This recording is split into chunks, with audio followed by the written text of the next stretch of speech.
Любой фестиваль– это большой праздник, а для нашей консерватории фестиваль, посвященный татарской музыке, поэзии, театру– это вдвойне праздник. Спасибо нашему ректору Вадиму Робертовичу Длаталиеву за то, что он придумал такой форум. Мы вот второй год проводим этот фестиваль, и традиционно завершаем наш фестиваль любимым спектаклем «Файзи Башмачки». Этот спектакль для нашей оперной студии очень знаковый, легендарный. Мы его уже играли 10 лет назад. У нас были замечательные солисты: Айгуль Хайри, Филюс Кагиров, Артур Ислам, Фрузиль Гатин. Сейчас они все очень известные артисты Татарстана.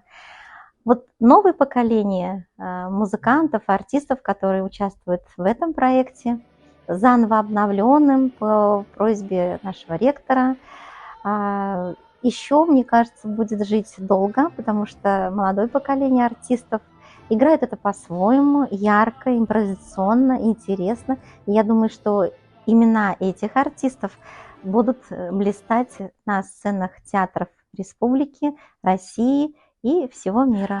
В «Башмачках» я играю не в первый раз, раз в пятый или шестой, и для меня это очень большая честь играть татарскую классику, возрождать ее и транслировать, дублировать нынешнему поколению. Я очень счастлив, что наша оперная студия Казанской консерватории не останавливается на одном показе спектакля. Также мы ездим на гастроли по Татарстану, показываем молодым юным студентам, школьникам наш спектакль. И таким образом татарская классика растет, она живет, она цветет в лице нашей оперной студии.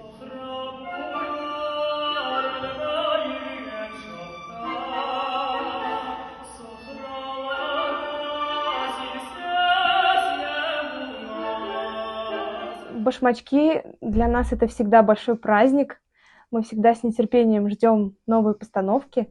И сегодня с каким-то особенным трепетом мы играем. Почему-то у нас прям такой драйв на сцене.